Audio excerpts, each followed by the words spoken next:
Hi everyone. For today's PSHE lesson, we're going to be looking at Silly Billy by Anthony Brown. Now, this might be a story that you remember from earlier in the year, or it might be something completely new to you. So if it is something new, I really hope you enjoy the story. Now, while you're listening, I'd like you to have a little think about a couple of questions, okay? So these questions are, if you felt worried in the past, what have you done to make yourself feel better? So have you told a grown-up? Have you told a friend? Have you made a worry doll? Have you held something that's made you feel a little bit better? So while you're listening to the story, just consider those. Now, in the past, we've had a couple of questions about how to access the websites and the videos that I've linked in some of our lessons. All you need to do is click on the blue underlined text and they'll take you straight to either the video or the website that we'd like you to have a look at. So today, it's Silly Billy by Anthony Brown. I really, really hope you enjoy this story. Billy by Anthony Brown. Billy used to be a bit of a warrior. He worried about many things. Billy worried about hats.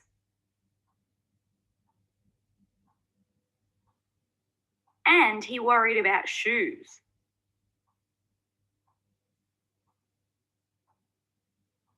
Billy worried about clouds. And rain. Billy even worried about giant birds. His dad tried to help. "Don't worry, lad," he said. "None of those things could happen. It's just your imagination." His mum tried too. "Don't worry, love," she said. "We won't let anything hurt you."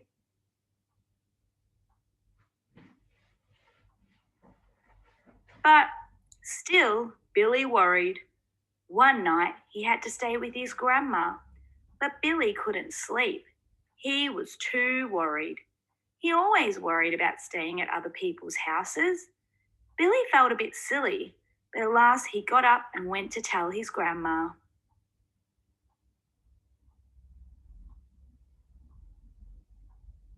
"Wow, fancy that," she said. "You're not silly. When I was your age, I used to worry like that. I've got just the thing for you."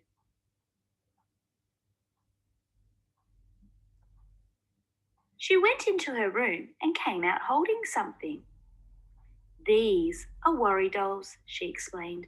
"Just tell each of them one of your worries and put them under your pillow. They'll do all the worrying for you while you sleep."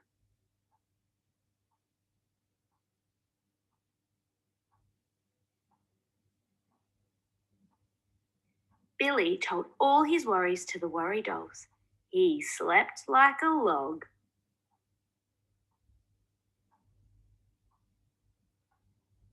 The next morning, Billy went home. That night, he again told all his worries to the dolls. He slept like a stone. The next night, Billy slept well, and the night after that.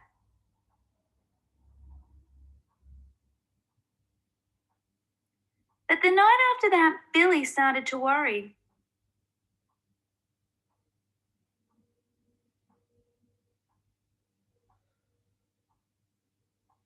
He couldn't stop thinking about the dolls. All those worries he'd given them. They must be so worried. It didn't seem fair.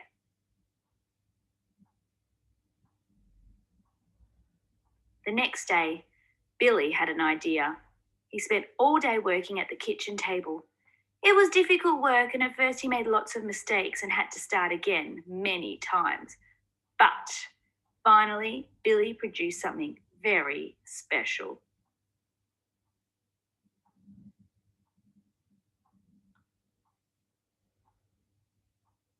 Some worry dolls for the worry dolls.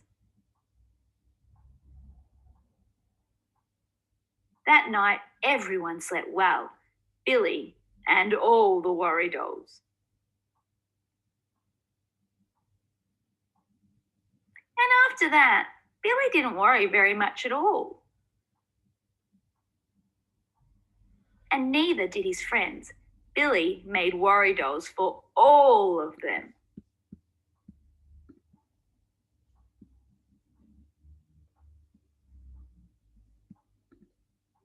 Hello again. I'm really, really glad you enjoyed that. Now, while the story's fresh in our mind, I would like us to have a think about a couple of questions to do with the story. Okay, let's have a go at the first one all together. So question number 1 says to compare how Billy felt at the beginning of the story to how he felt at the end and what's changed. So I know that at the start of the story, Billy was feeling very, very worried and very anxious about lots of things. I know that he felt worried about hats, about shoes, about birds and staying at people's houses, lots of different things.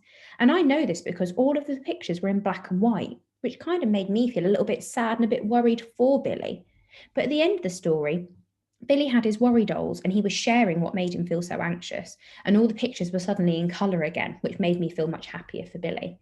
And in terms of what's changed, he knows how to share his worries and he knows how to make things better.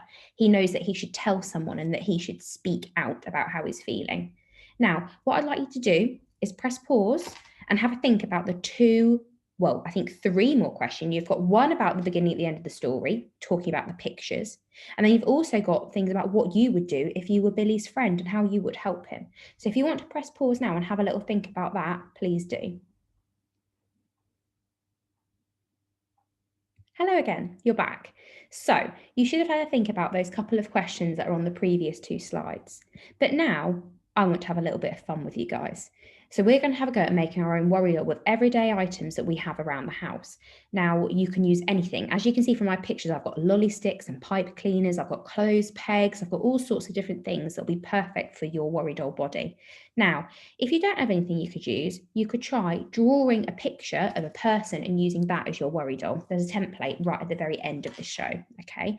So the idea of a worry doll is that you make one that's unique to you. It doesn't even have to be a doll. It could be an animal, a pet, or even an everyday object like a stone or a piece of jewelry. So you can be as creative as you like, okay? You tell your worry doll whatever it is that makes you feel anxious and you pop it under your pillow at night. And in the morning, you should hopefully feel better and a little less worried, okay? If you have more than one worry doll, if you have more than one worry, you can try and make a couple of worry dolls so you can tell each doll one worry, okay? So you're not overwhelming one doll with too many worries like in the Silly Billy story, okay? So there are some different ways that you could be making your worry doll. So the first one talks about using a peg and like wrapping cotton wool or things like that around it to make the hair and the body and the clothes. Number 2 is using pipe cleaners and things like that to make legs and arms, things like that. And then the third one is by using an old sock to make a worry rabbit. So filling it up with scraps of cotton wool or things like that to make it look like rabbit. So again, you can use whichever one you would like to make your own. And I've also right at the very bottom included, like I said, a template of a person. So if you wanted to decorate them, like how you would use your worry doll, and then you could always draw the worries around it. Okay. And what we would love to see is some photos or some pictures, things like that, of how you're using your worry doll and how you got on with this activity. I hope you have a lovely, lovely day and enjoy the rest of the week. Thanks. Bye.